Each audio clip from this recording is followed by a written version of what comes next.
단면을 이 나무를 잘라서 봤더니 저항을 받는 쪽에 이 나이테가 좁아져 있고 반대편에는 넓어져 있다 이거예요. 이게 압축 이상제예요. 그런데 여기는 옥신이 적용하더라 이거예요. 옥신. 플러스 뭐가 또 적용돼요?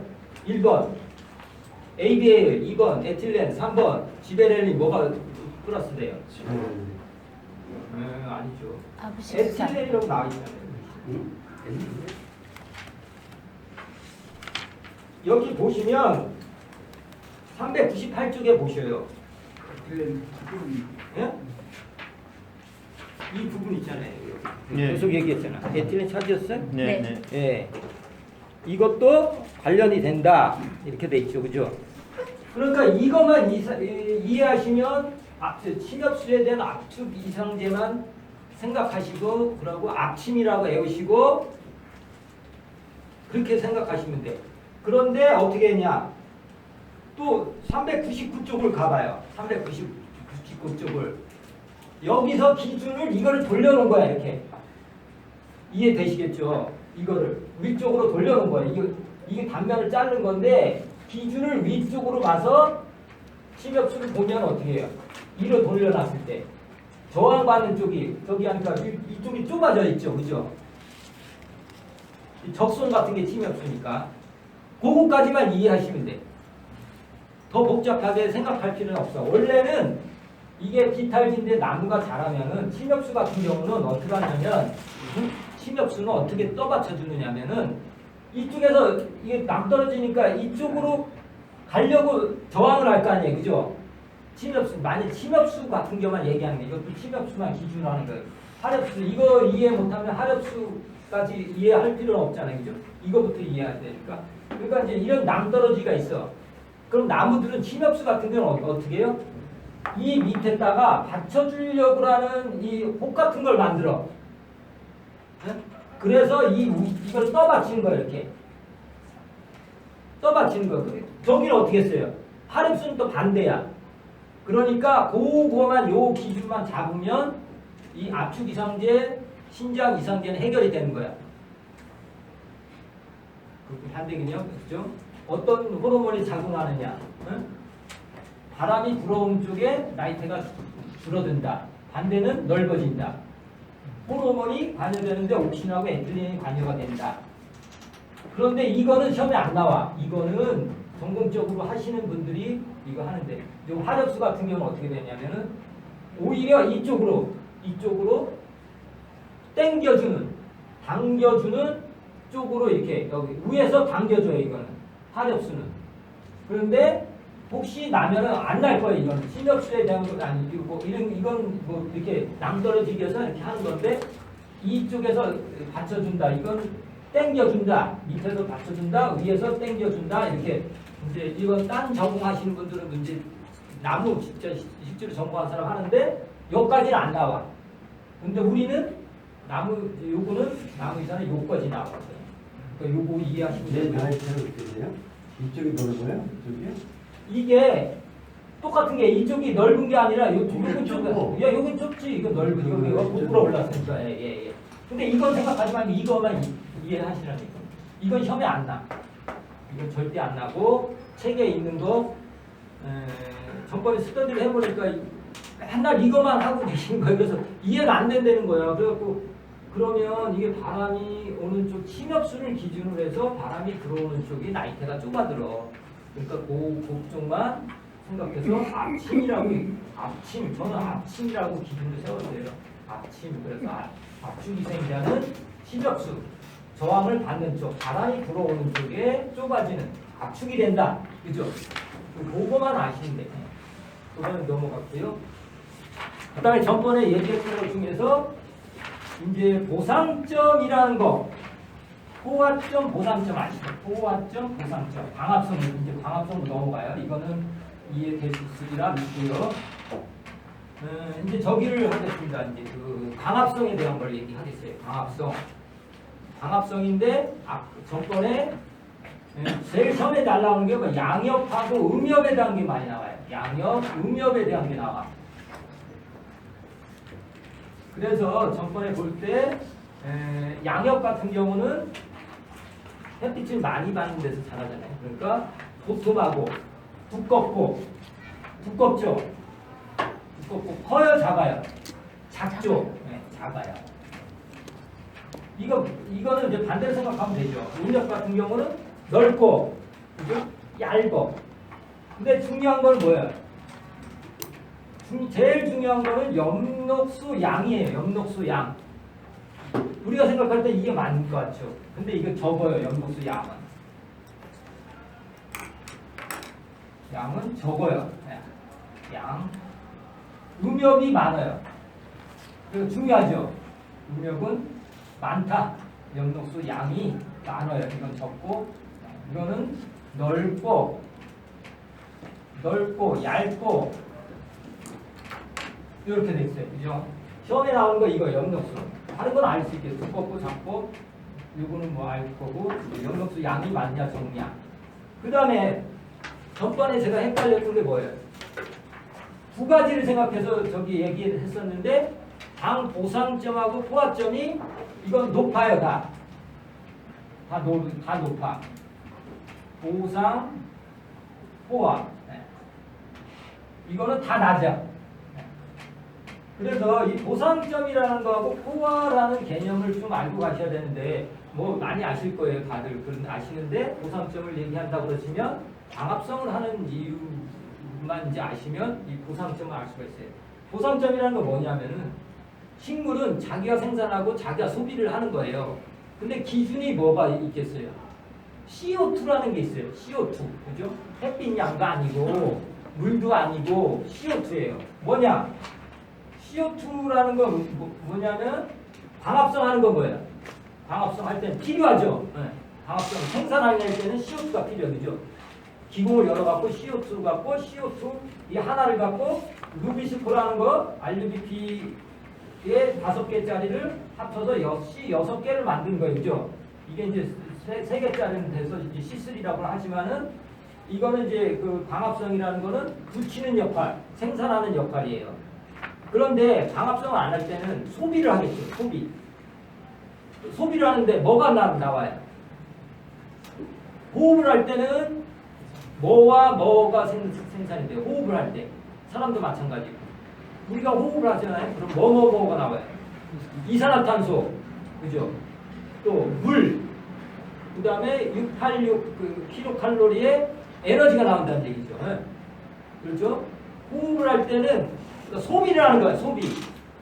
근데 광합성이라는 거가 있고 호흡이라는 게 있어요, 그죠? 그런데 광합성이라는 건 생산하는 거예요, 생산, 그죠? 생산. 호흡은 소비하는 거예요, 소비. 그래서 그 기준을 뭘로 잡냐면 CO2라는 걸 잡아요. 호흡할 때는 소비하는 거야. 뭐 축적된 걸 갖고 이제 하는 거니까 CO2를 이제 호흡할 때는 내뿜는 거고, 광합성을 하려면 어때요? CO2를 들이마셔야 되니까 CO2가 필요한 거야. 그래서 내뿜는 거하고 들이마실 때가 이제 완전히 보상이 되는 거야. 왜냐하면 내뿜을 때는 소비만 하는 거잖아요, 그죠? 소비만 한 CO2를 내뿜을 때는 호흡만 하는 거니까 생산 안 하고 적자 인생이야, 그죠? 적자인 거다. 있는 데다가 낮에가 되면 햇빛이 들어오니까 CO2를 이제 CO2를 갖고 와서 고정을 시켜야 되는데 그때 만나는 지점이 있어. 이제 보상이 되는 지점, 0이 되는 지점이 있어요. 그래서 그래프를 그린다고 치면은 이게 이제 기준이 광합성 양이라고 쳐요. 광합성 양이라고 치고 0이라고 치면은, 그죠? 0이라고 치면은 이게 뭐냐면 CO2 기준이에요. CO2 양을 이제 보아서 처음에는 소비만 하니까 마이너스겠죠, 그죠? 마이너스 어느 정도 가다가 네? 낮에 되면 생산을 하잖아요. CO2를 이제 소비하잖아. 그때는 이제 에너지가 생성되는 거니까 적자인 것만 하다가 밤에 호흡할 때는 적자인 것만 하다가 생산될 때는 이제 CO2가 똑같아지는 순간이 있어요. 그걸 보상점이라고 해요. 알겠죠? 적자를 보다가 어느 정도 원가라고 이제 원가 되는 점 보상이라고 해요. 그런데 이제 또 이제 뭐 CO2가 더 많아지든지 햇빛이 더 나면 막 계속 올라갈 거 아니에요. 근데 무한정으로 가는 게 아니야. 모든 뭐 경제의 법칙이라든가 뭐 사람 생장이라든가 이런 거는 다 어떻게 돼? 어느 정도 이르면 꺾이죠. 일정하게 되죠. 이거를 포화점이라고 해요. 포화점. 그런데 제가 사진 보내준 것처럼 양엽은 이 보상점도 높고 포화점도 높아요. 음엽은 뭐야? 햇빛을 적게 받으니까 보상점도 빨리 나와야 되고, 그 다음에 햇빛이 적게 와도 빨리 포화점에 이르러서 생산을 멈추게 되잖아요. 그러니까 빨리 시작해서 이거는 적게 시작해서 이제 그 알뜰하게 사는 거고, 이거는 많이 쓰고 많이 이제 사용하고 이런다고 생각하시면 돼요. 시험에 나는 거는 엽록수 양이 많고 보상점하고 포화점이 높다. 양엽은 이건 두 개가 이제 낮다 이렇게 생각하시면 돼요. 그런데 이제 이게 더 복잡해지는 거는 이제 C3, C4로 들어가서 다시 설명을 드릴게요. 나머지는 그러고 시작할게요. 지우면서 설명드리겠습니다. 아까 얘기했던 거, 압축이상제는 침엽수에 해당된다. 저항이 받는 쪽에 나이테가 이렇게 간격이 좁아진다. 저기가 세포가 두껍고 저기 하겠죠. 세포가 저항을 받는 쪽에 두껍고 저기 하고, 그 반대쪽에는 얇고, 그게 이제 압축이상제예요. 바람이 들어오는 쪽이라고 그래요. 저항을 받는 쪽이.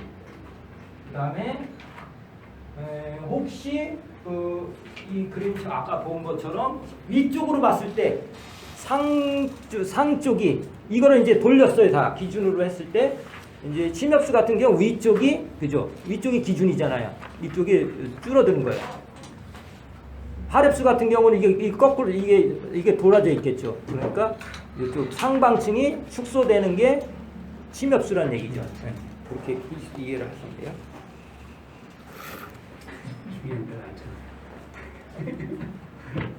아니 요주라고 요주 산.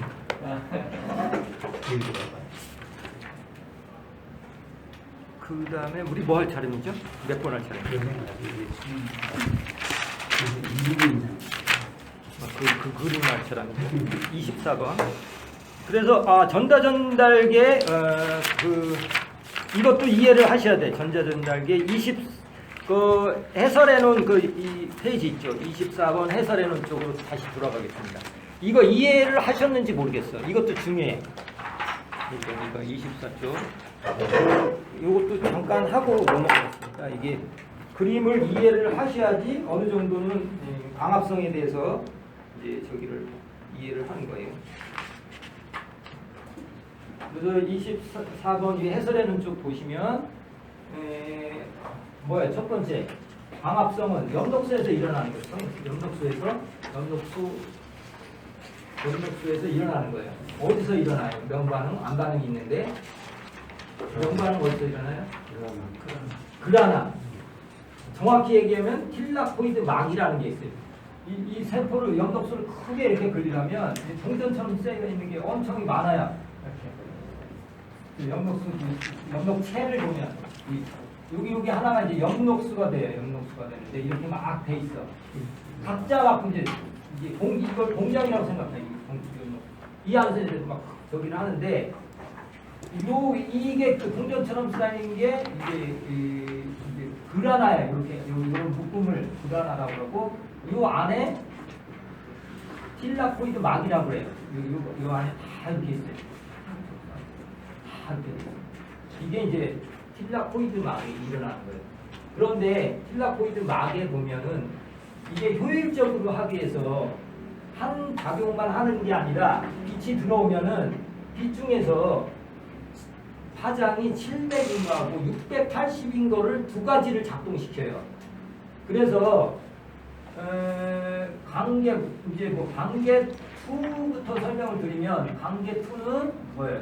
680이라는 데서 또 작동하고 받아서 하고 또 같은 그 염록체 안에 있는 거에서 또 다른 저기는 관계완이라는 관계완 이건 2고 관계완은 왜 얼마야?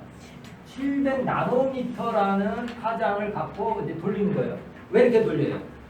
한꺼번에 하면 조과적이잖아요. 빨리 돌아갈 거 아니에요. 네. 그 빛을 이제 쏘이는 거야. 그런데 이제 그림처럼 한번 보세요. 그림처럼 염록수에서 이제 하면 이 염록수들 뿌리에서 물이 들어오죠. 밑에서부터 보시죠.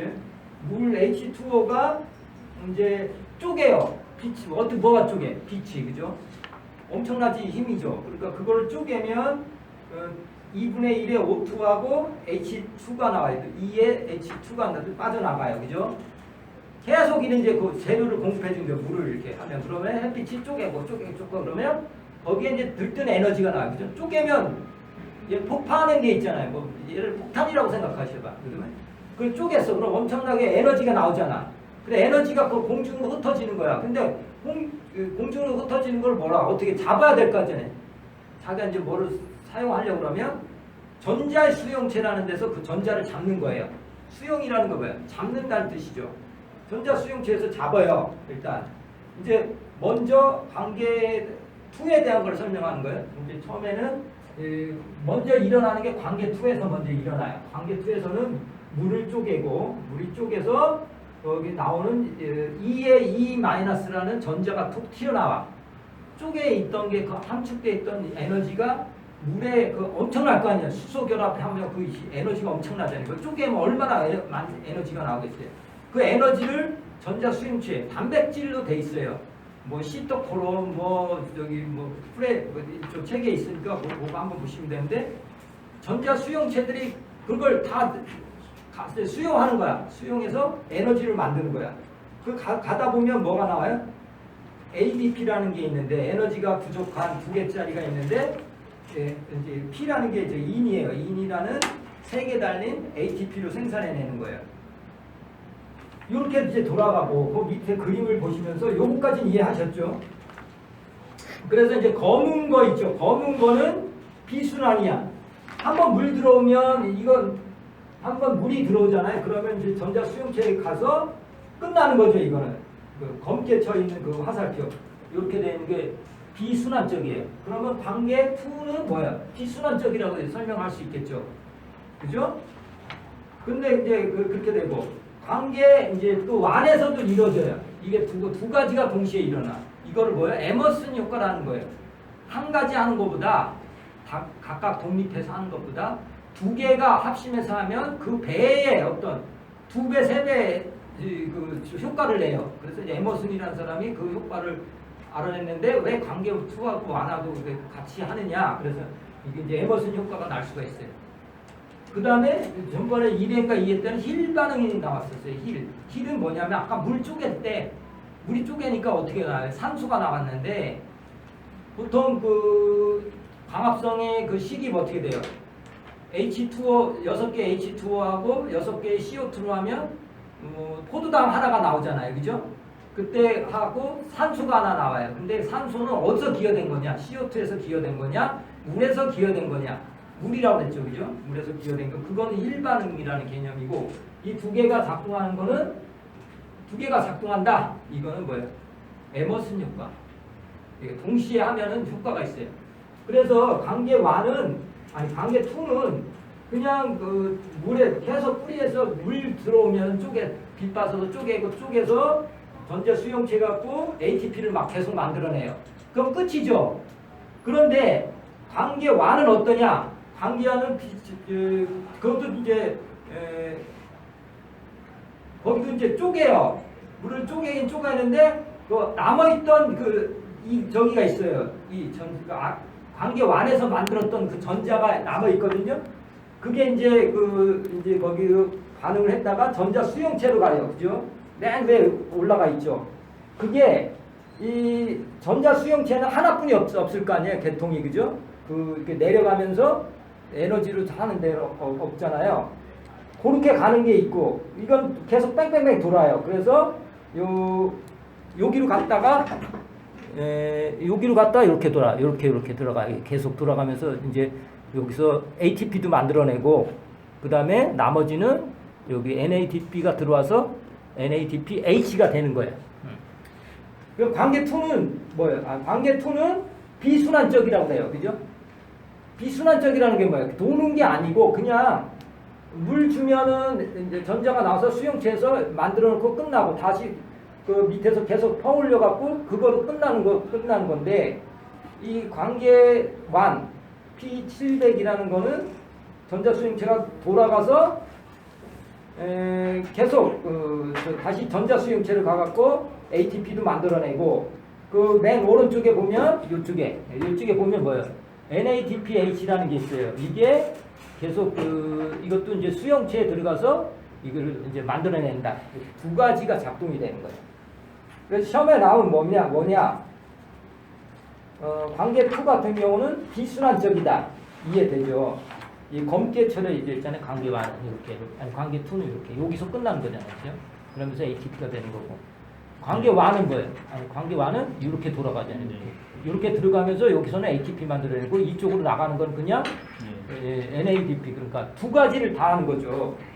관계 1은 비순환적하고 순환적이 들어가는 거예요. 그러면서 만들어내는 것도 틀려요, 그죠?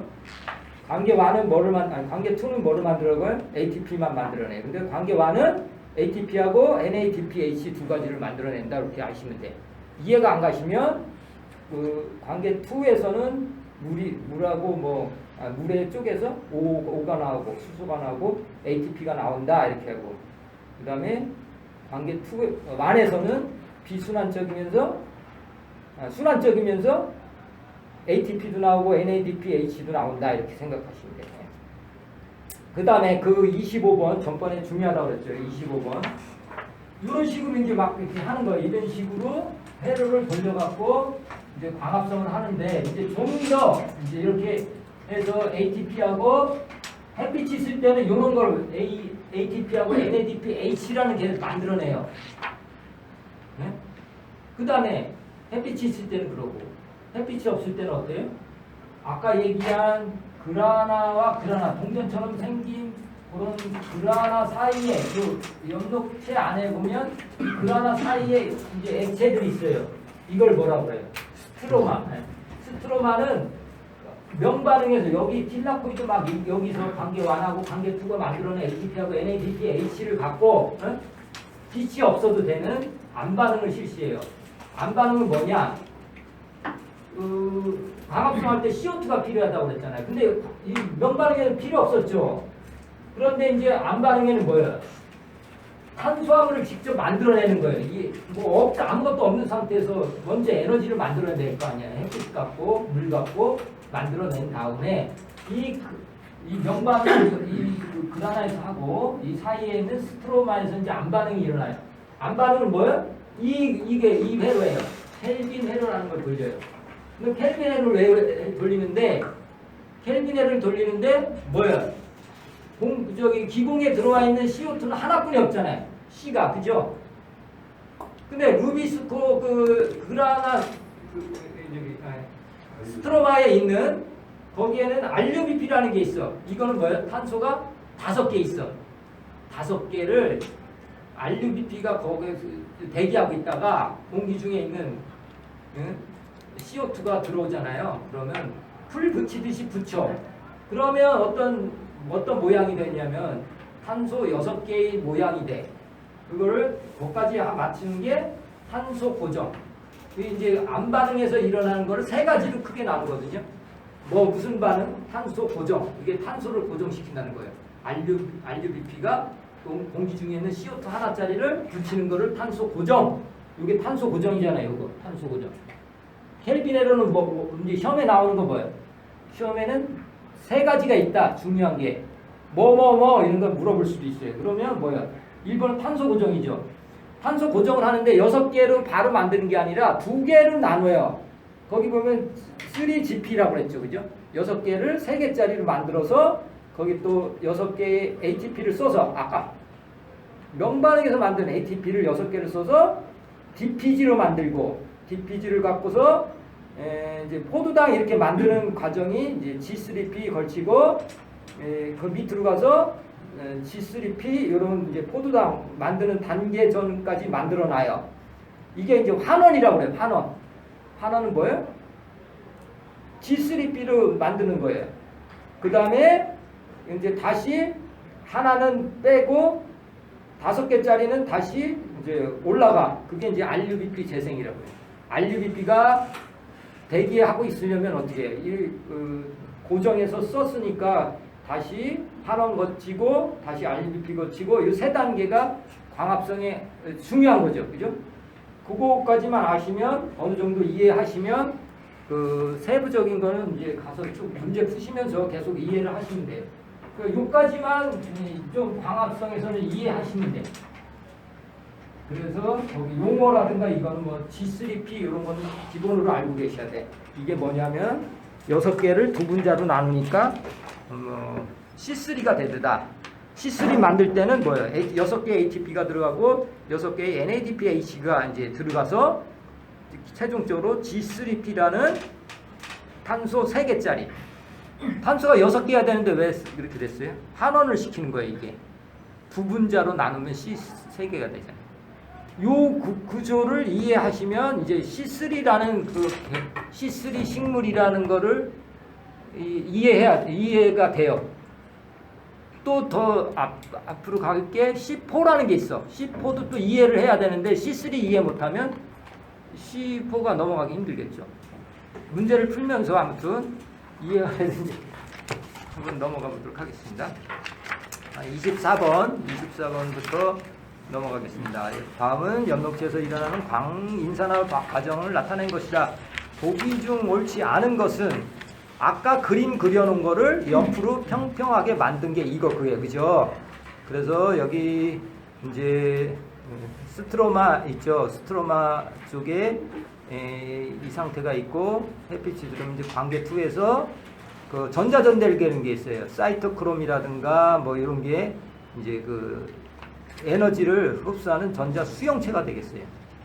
그렇게 돼서 또 이제 그 관계 완하고 연결돼서 전자전달계를 걸치면서 ATP도 만들고 NADPH도 만든다 이렇게 되는데 여기 보시면 틸라코이드 막 그 있죠. 그게 아까 그 그라나의 그 겹겹이 쌓여져 있는 그 껍데기가 틸라코이드 막이에요.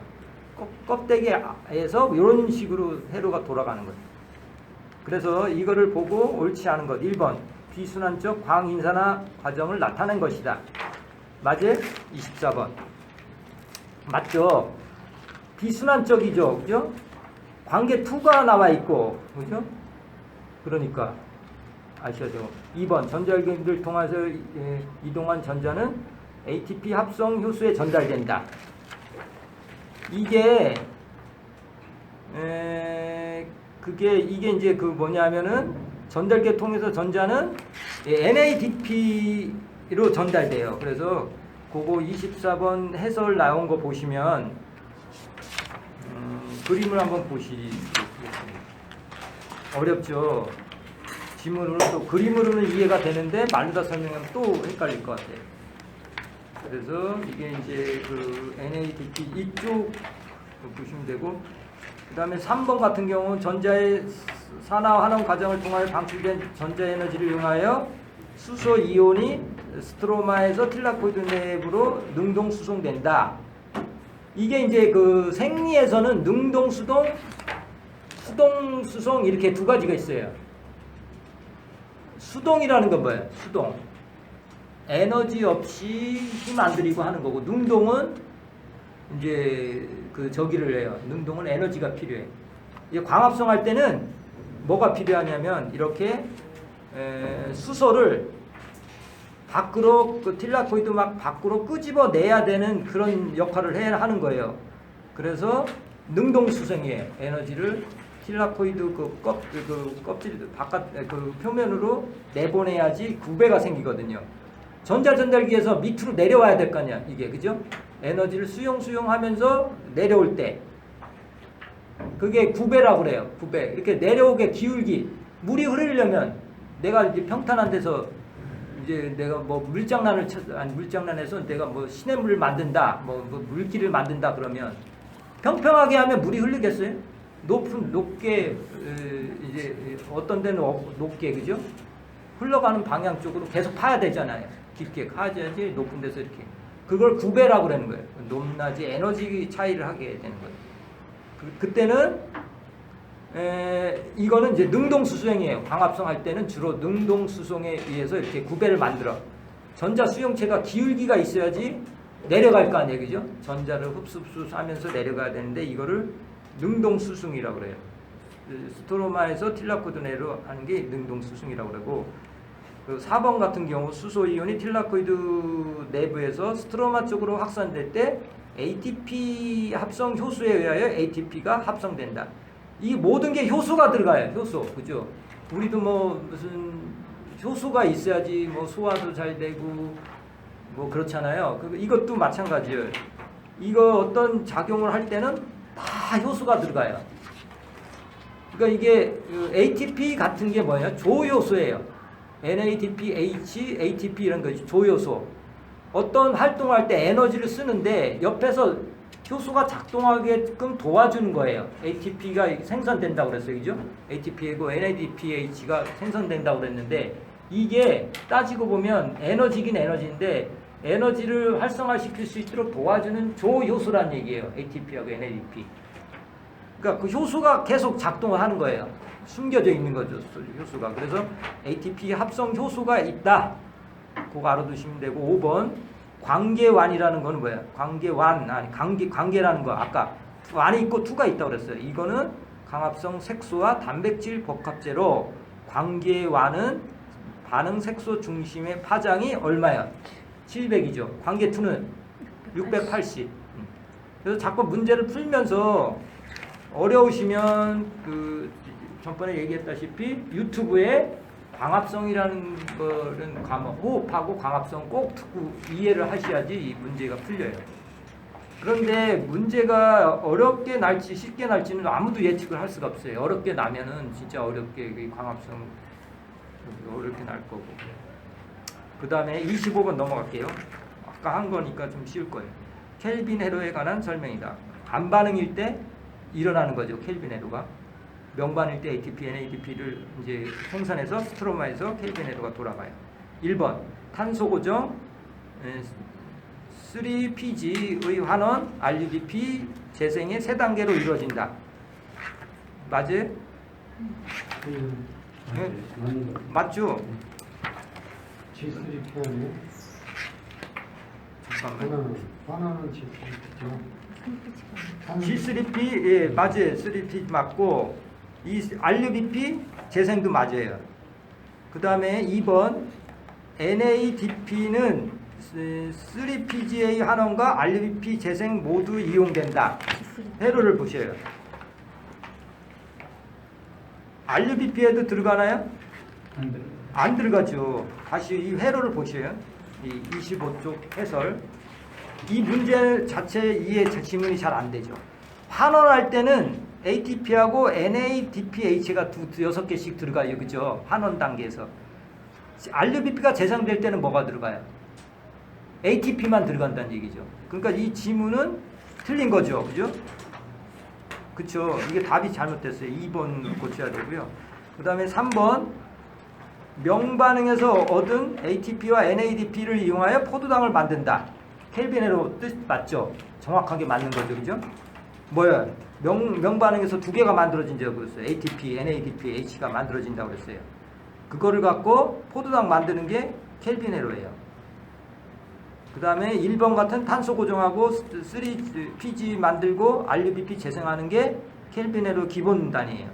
그 다음에 2번 같이 이제 환원할 때는 ATP가 들어가고 NADP가 들어가지만 RUBP 할 때는 ATP만 들어간다. 이렇게 생각하시면 되고 4번 CO2의 고정 최초 산물은 CO2가 이제 RUBP에서 고정되는 거예요. 뭐요?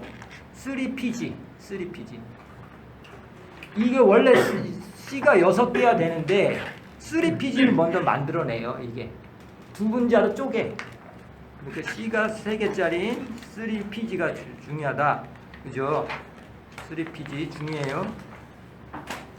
최초의 산물은 인산 그리세르산이다. 꼭 알아두셔야 돼요. 최초로 만들어진 게 뭐예요?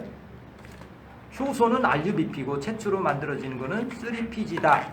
그림에 있잖아요. 이 그림을 다 아셔야 돼요. 3PG라는 걸 만들어내는 거예요. 처음에 네. 최초로 만들어진 안정화된 탄수화물 종류다. 네? 이게 인산 글리세르산 이게 최초로 만들어지는 게 그죠? 이 RUBP 6개하고 5개하고 C 공중에 있는 C 하나하고 이게 합쳐져서 이제 6개가 돼야 되는데 이게 둘로 나눠져요. 그럼 C가 이제 3개짜리 3PG가 만들어져요. 인산 글리세르산이라는 게 만들어져요. 이게 최초의 광합 켈빈헬에서 최초에 만들어지는 산물이 그거예요. 그죠? 만든 거예요. 그 다음에 5번. 루비 소크는 5개의 탄소로 이루어졌어요? 안 이루어졌어요? 맞죠? 그 다음에 니블루스 2인산하고 CO2와 결합시켜서 두 분자의 3PG 인산 글리세르산을 생성한다. 맞아요? 맞죠? 예. 문제를 풀면서 자꾸 이해를 하시고 안 되면 다시 유튜브 가서 강학선생 간단하게 그 좀 읽어보시면 되겠습니다. 답은 뭐예요? 20번은? 2번이죠. 1번도 답 아니에요? 가운데 게 저기 G3P 아니에요? 아니 최초의 산물은 GPG 요게 맞는 거예요. 아니 3단계로 이루어졌다 그러는데 예. 1단계가 탄소모종이고요. 예. 2단계가 환원 단계에서 G3P 환원이고 근데 여기 3PG라고 했어요. 3PG하고 저기하고 약간 비슷하다고 보시면 돼요.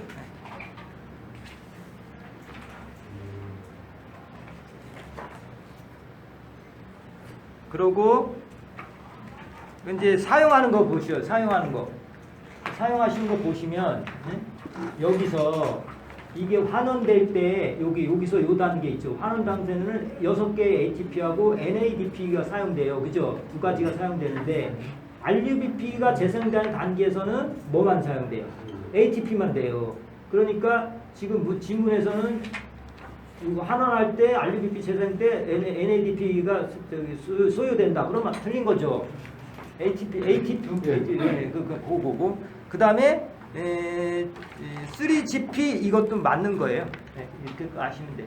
G3P나 3GPG나 요거 거의 같은 용어니까 알아두시면 되고. 그래서 답은 2번이 되는 거예요. 이거 답이 잘못됐고요. 그 다음에 이제 26번에 이제 들어가면 이제 더 이제 C3라는 건 이해가 되셨나 모르겠어요. RUBP 5개짜리하고 공중에 있는 C를 저기서 했는데 이게 이제 그 C3가 되는 거예요. 3GP라는 게 이제 이게 C3라는 거예요. 3개. 탄소가 3개라는 거예요. 그러면 C4라는 건 뭐예요? 탄소가 4개라는 거예요. 어떻게 4개가 되느냐? 그거는 그 뒷페이지 보세요. 해설 뒷페이지를 보시고 먼저 이해를 하고 가셔야지 되는 거예요. 이게 시험에 잘 나와요. 이건 꼭 이해를 하고 가셔야 돼요.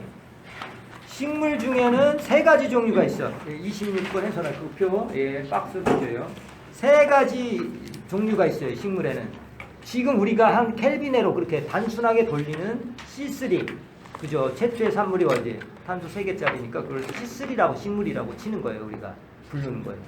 그런데 그거 말고 있어요. 보통 식물은 다 그런데 C3인데 주로 열대지방, 뭐 사탕수수라든가 옥수수 같은 거는 엄청 크죠? 온도가 맞고 햇빛이 나면은 다른 것보다 막 쑥쑥쑥 잘 커요. 그 이유는 뭐예요? 이 켈빈 회로 외에 또 뭔가가 있다는 얘기예요. 무슨 회로? C4 회로라는 게 있어요. C4 회로는 어디서 일어나요? 유관속초, 이건 엽록체에서 우리는 C3가 돌아갔잖아요. 그런데 C4라는 식물은 유관속초라는 저기가 있어요. 유관속이라는 게 뭐예요? 관이라는 게 있어요. 식물에는 관이 뭐가 있어요? 도관, 체관이 있는데 그 주변에 세포들이 있어. 그 유관속초 세포라고 그래요. 그 주변에 있는 거를. 거기서 한 번 더 해줘. 뭐를? 미리 탄소를 하나 더 고정을 시켜갖고 얘가 빨리, 그러니까 C3는 좀 이제 정석대로 하는 건데 얘는 그 유관속초 세포에서 미리 한 번 더 돌려갖고 이게 이제 식물이 많이 크겠죠, 그죠? 한 번 더 돌리니까. 그래서 이런 그림을 보셨나 모르겠어요. 이런 그림을 뭐 책에도 나오나요? 아 이거는 제가 저만 있는 건데 이게 이제 이경야독에서 한 거 이거인데 79페이지 한번 볼까요? 아 79페이지 있나 보요. 79페이지 한번 보시면서 이제 생각하세요. C3를 이해한 상태에서 이거 들어가야 돼. 이거는 그럼 뭐냐면은 무슨 얘기냐면은 유관속초라는 게 있어요. 그러니까 그 여백세포에는 여백세포 아시죠? 여백세포 우리 여백세포 그러니까 복합적으로 전번에 했던 거를 이해하세요. 여백세포라는 건 책상 조직 밑에 여백세포가 있고 거기에 유관속초가 있어요. 그죠? 13쪽에 다시 보세요. 13쪽으로 다시 가겠습니다. 13쪽 다시 가요. 여백세포 뭐 책상 조직 뭐 지금 이제 광합성을 하는데 유관속초 유관속초가 뭐가 뭔지 이렇게 알고 가야지 되는 거예요. 그래서 지금 보시면 엽록체 밑에 틸라코이드 표면이 있고 상피가 있고 그 밑에 책상 조직이 있고 그 밑에 해면 조직이 있어요. 그걸 여백이라고 그래요. 그런데 그 책상 해면 조직하고 책상 조직 사이에 옆으로 쭉 가면 유관속초가 있어, 그죠? 목부하고 사부. 이거 있는 그 주변을 둘러싸고 있는 게 유관속초 세포예요. 유관속초고 주변에 있는 세포인데 거기서도 뭐를 해요? 예, 그 C를 고정시키는 걸 해요. 그래서 그걸 그 여백세포에는 거기서 유기산 C 4개짜리를 미리 만들고 그 다음에 켈빈 에러를 돌려요. 그래서 이걸 C4라고 그래요. 의미 아시겠나요? 그냥 모르시면 켈빈 에러 전에 켈빈 에러 전에 유관속축에서 유기산을 한번 돌려갖고 C가 4개짜리를 만든다. C가 4개짜리를 만든다. C 4개짜리는 어떻게 만들어요? 그 표에 79쪽 아까 얘기했죠. 79쪽 보시면 여백세포가 있어요. 유관속초가 있어요. 거기 보면은 어떻게 만드냐? 여백세포 위에 있죠. 그 유관속초 그 옆에 있는 게 저기잖아요. 그게 PEP라는 게 있어요. C3라는 아까 뭐래요? PEP라는 맨 요거 가운데 C3야. 이거 그림 보는 거예요. C3. 지금 이제 광합성 켈빈에로 돌리기 전에 여백세포라는 데서 이제 C4를 만드는 과정을 지금 설명하는 거예요. 그런데 여기 보시면 첫 번째 PEP라는 게 C3가 하나가 있어. 이거 유기산이 있어요. PEP라는 유기산이 있는데 거기서 얘가 미리 그 여백세포에서 탄소를 하나 붙여요. 이거 여기 또 미리 붙여주는 거야, 그죠? 켈빈에로에서 갖다 붙여주는 게 아니라 여기서 미리 여백세포에서 PEP라는 게 하나 이제 카르복실 라제라는 효소가 붙어갖고 옥살 아세트 OAA라는 거를 만들어요. 이것도 유기산이에요. C가 몇 개예요? 1개. C가 옥사요. 4개죠. 네. 아까 PEP라는 게 3개였는데 거기 CO2를 하나가 붙인 거죠. 그러니까 C4가 된 거예요. 요 과정이 C4라는 거예요. 그래서 C4 식물이라고 하는 거예요. 이건 이제 우리 저기 뭐 할 때 했죠? 기공 열릴 때도 또 똑같은 과정이에요.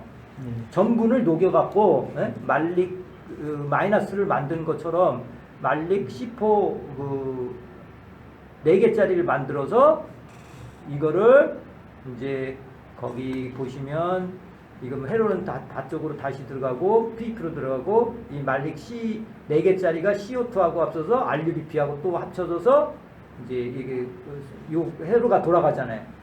그러니까 미리 만들어 놓는 거예요. 유관속초에서 만들어서 돌리니까 그냥 켈빈에로 단순히 켈빈에로 돌아가는 것보다 엄청 빠르게 막 돌아가겠죠. 이해를 하시면 좋겠고요. 그래서 이제 시험에 나는 건 이제 그 이해가 안 되면 이 표만 그냥 저기 암기를 하셔. 이 표를. 그럼 어느 정도 이해하고 하면 좋은데 이해가 안 된다면 일단 이 표를 외우고 거꾸로 이렇게 이제 하라는 얘기죠. 일단 C3, C4, 캠이라는 게 있어요. 캠 세 가지가 나는데 캠이라는 건 사막에서 선인장 같은 거를 이제 생각하셔요. 그래서 이제 안 바른 과정이죠. 이제 이게 다 광합성을 해야 되는데 어떻게 안 바른 과정에서는 뭐야? 켈빈 에러가 들어가죠. C3에 그죠? 에? 그런데 C4에서는 뭐가 들어가요? C4 하나가 더 있는 거야. 그죠? 유관속축에서 하나가 있기 때문에 C4 회로 플러스 켈빈 회로가 되는 거고 캠 식물은 똑같아. C4처럼 C4 회로가 들어간 다음에 또 켈빈 회로가 들어가는 거예요. 들리죠? C3하고 C4하고 캠하고 구분을 하셔야 되고 안 반응해서 그 C4 회로가 더 들어간다는 거 중요하고 또 2번에 보면 높은 온도에서는 광호흡이 일어난다. 광호흡이라는 건 뭐예요? 호흡이라는 거는 소모한다고 그랬어요. 소모. 그죠? 그런데 정상적으로 광합성을 해야 되는데 C3 같은 경우는 어떠냐면은 온도가 막 올라가. 날씨 뜨겁고 건조하고 막 온도가 높아가면 얘가 광합성을 안 하고 호흡을 해버려. 호흡이라는 거면 소모를 해버려. 만들지 않고. 그걸 호흡이라고 그래요. 그런데 이 C3는 이제 일어나 그런 게. 근데 C4는 주로 켈빈 회로가 이제 작동하고 거의 안 한다고 보시면 돼. X를 쳐놓으셔요. C4하고 캠은 이렇게 켈빈 회로가 작동한다. 그러니까 이제 높은 온도가 일어나도 그냥 이거는 켈빈 회로는 막 돌아가요. 그런데 C3는 광호흡이 일어난다. 이렇게 알아두면 돼요. 특이한 거죠. C3는 소모를 해버려. 그런데 C4하고 캠은 소모는 하지 않고 호흡은 하지 않고 그냥 켈빈 회로만 돌아가는 거예요. 그죠? 천천히 돌아가는 거지. 온도가 오르고 높고 가고 무슨 얘기인지 아시겠죠? C3 같은 경우는 포기하고 자기 그냥 막 지쳐갖고 이제 쓰러지지만 캠하고 C4는 어떻게 돼요? 그냥 그 유관속초에서 했던 행동을 안 하고 그냥 켈빈 회로만 빨리 돌아가던 게 높이 올라가면 고온일 때 천천히 들어가서 이제 광호흡은 하지는 않는데 켈빈 회로만 한다. 이렇게 알아두시면 돼요. 그 다음에 CO2의 아까 최초 수용체라고 그랬어요. 그죠? CO2를 최초 수용해 주는 게 뭐예요? 아까 풀로 붙인다고 그랬어요. 뭐예요? RUBP가 해주는 거예요. 그죠? RUBP에 붙여주잖아요. 기억나시죠? 이해하셔야 돼. RUBP가. 그 다음에 C4는 뭐가 해요? C4. 아까 PEP라고 그랬잖아요. PEP. PEP라는 탄수가 몇 개짜리예요? 3개짜리라는 유기산 그 있잖아요. 그거가 해준다는 얘기죠. 이거 지금 이제 C4잖아요. 이거 C4. 근데 아까는 C3 같은 경우는 RUBP에서 처음에 붙여져 갖고 이게 이제 3PG가 되지만 이거는 이 켈빈 회로 돌아가기 전에 이런 회로가 있다고 그랬잖아요. C4 회로가 있었다. 그런데 최초로 생성되는 게 뭐예요? PEP서부터 시작되는 거죠. 이거는 RUBP가 붙여져서 최초로 생성되는 게 3GP라는 게 이제 생성이 되는 거고. 이해하셨죠? 안 되면 다음에 여기 하시요. 그래서 CO2는 RUBP다. 최초 수용체. 수용체라는 건 뭐예요? 에너지를 흡수해갖고 이제 정상적으로 만드는 거예요. 떠돌아다니는 에너지를. 그래서 수용체라고. 단백질로 되어 있는 수용체. 그 다음에 이제 4번, 5번이 이제 아까 뭐야? 양엽, 음엽일 때 공부했던 거하고는 약간 또 다른 개념을 이제 가지고 계셔야 돼요. 그죠? 양엽일 때는 뭐야? 광보상점도 높고, 양엽은 광보상점도 높고, 포화점도 높다 그랬어요. 그죠? 음엽은 다 반대. 보상점도 낮고, 포화점도 낮다. 이렇게 하셔야 되는데, 이제 켈빈 회로 같은 경우, 이제 C3, C4 같은 경우 뭐냐면, 포화점이 낮아요. C3 같은 경우. 그 다음에 C4는 높아. 포화점이라는 건 뭐야? 빨리. 이게 막 작동이 빨리빨리 들어가니까 포화점이 높겠죠. 그런데 보상점은 이제 포화점은 낮는데 보상점은 높아요. 그죠? 그러니까 C3는 포화점은 낮고 C4는 높아요. 보상점은 반대. C3는 높고 C4 같은 경우는 낮아야. 보상점은 시작하는 단계는 이게 C4가 낮아. 그래서 이해를 하셔야 되는데 아무튼 이렇게 되고 나중에 가면서 설명할게요. 그 다음에 이제 켈빈 회로가 이제 막 돌아가는 데는 어때? 다 낮에 이제 돌아가는 거고요. 이 C4 작동할 때는 C4는 C3는 안 한다고 그랬죠. 그죠? 그래서 C3 작동은 없는 거고 C4 같은 경우는 낮에 이제 돌리는데 캠식물 같은 경우도 C4 회로가 있잖아요. 그런데 이거는 기공을 열어. 이제 CO2를 이제 하려고 기공을 열으면 어떻게 돼요? 날이 너무 뜨겁기 때문에 이게 증발해서 이제 살 수가 없잖아요. 건조해 이제 수분이 다 날아가 버리니까 기공을 닫아요. 닫고 밤에 이제 그 이런 회로를 돌리는 거예요. 그죠? 그래서 C4 회로를 돌리는 거는 캠식물은 밤에 돌린다. 그 다음에 종류를 보면 대부분의 작물은 C3고요. 대부분의 수목도 C3예요.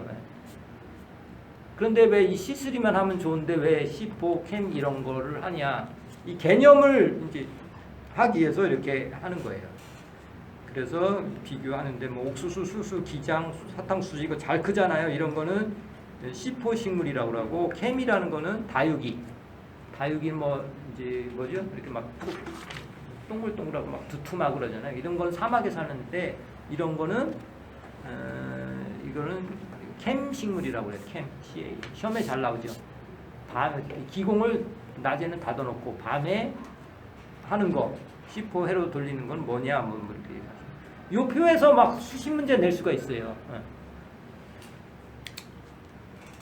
좀 어렵죠. 그 다음에 이제 광합성하고 호흡은 좀 시간이 많이 걸려요. 그래서 26번 가고 26번 1번 잘 이제 복습하는 식으로 잘 보세요. 1번 C3 식물의 최초 CO2 최초 수용체는 RUBP다. 맞아요? 그렇죠. RUBP라고 그랬잖아요. 아까 RUBP. 그죠? 네, C4는 뭐예요? PP라고 그랬죠. 그죠? PP. 캠하고 저기는 PP. 그 다음에 2번 C4 식물은 옥수수, 수수, 기장, 사탕수수다. 맞나요? 맞죠. C4는 이렇게 옥수수 꼭 생각하시면 되고 3번 캠 식물의 켈빈 회로 작동 시간대는 낮이다. 켈빈 회로 돌리는 거. 네?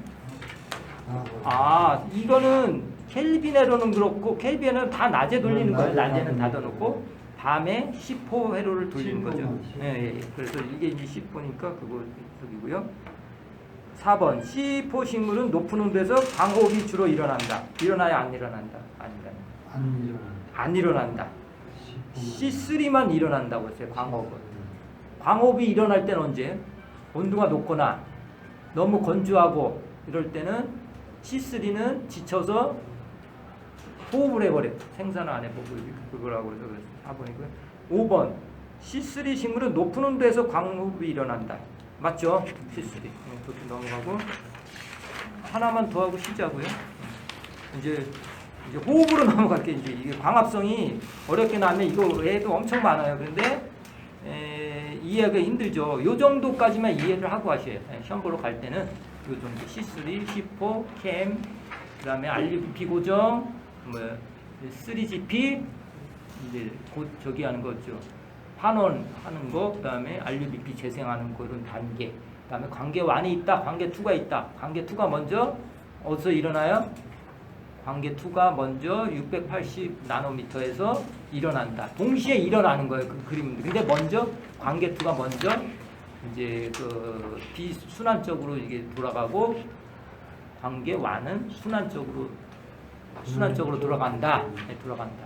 그 파장 때 알아두셔야 되고 어디서 일어나는지 뭐 스트로마인지 스트로마인지 뭐야 킬라코이드막인지 뭐 그런 거 이렇게 하셔야 되고 아까 그 표 알아야 되고 그 C4 같은 경우는 79쪽 이해를 하셔야 되고 79쪽 이해하시면 이게 그 기공 그 저기 할 때도 열리는 기작도 이거랑 똑같아요.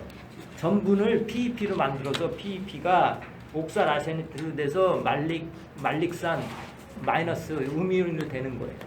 그러면 양이온 칼륨이 막 들어오는 거예요. 그래서 삼투압이 높아지는 거죠. 삼투 포텐셜은 낮아지면. 그래서 기공이 열리는 것처럼 이것도 광합성 할 때도 이런 게 한다. 그래서 C4 같은 경우는 유관속초 세포라는 데서 먼저 여백세포에 존재하는 유관속초 안에서 일어나고 먼저 C4 회로를 돌린 다음에 그 다음에 켈빈 회로가 돌아간다. 그러니까 어때? 효과도 여기 이제 표는 안 났는데 뭐 효율이 어느 게 더 좋겠어요? C4가 훨씬 낫겠죠. 그러니까 광합성 해도 건물 생산량, 건물이라는 게 뭐 탄수화물을 만들 수 있는 높은 식물은 그럼 뭐 C4가 되겠죠. 그다음에 여러 가지가 있어요. 뭐 그다음에 특히 C4 같은 경우는 온도가 좀 높을 때 많이 이제 그 활발하게 일어난다. 뭐 그런 것도 있고 그런 게 있어요. 아무튼 복잡해요. 근데 복잡해. 그래서 아까 그 요거까지 하고 싶자고요. 그 CO2의 최초 고정 산물은 아까 PGA 아니면 또 3PG 이런 식으로 똑같은 얘기고요. C4는 말산이나 옥살 아세트, 아스팔트산 이렇게 적어 놓으시면 돼요. 말산. 최종적으로 되는 게 말산이잖아요. 그래서 그 해설해 놓은 거에 보시면 여기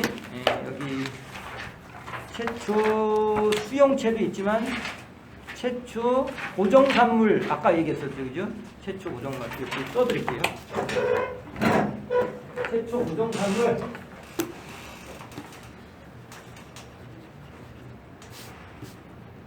최초 고정산물이라는 게 CO2가 이제 고정산물 한 줄 더 만들어가지고 C3, C4, 캠 이렇게 돼 있어요. 세 개 있죠. 그래서 여기는 PGA라고 해도 돼요. 3PG 똑같은 얘기예요. 아까 얘기한 거. PGA 이 사람은. 그래서 그거라든가 PGA 똑같은 얘기고요. PGA 3PG인가요? 3GP? 3PG 똑같은 얘기예요. 이거 그 다음에 이거는 이제 말산 이렇게도 얘기해요. 말산. 그 다음에 이게 이제 뭐 옥살아세트, OA도 막 들어가고 있죠. 아스파르트산, 아스파르트산. 되겠죠. 고정 최초의 고정산물.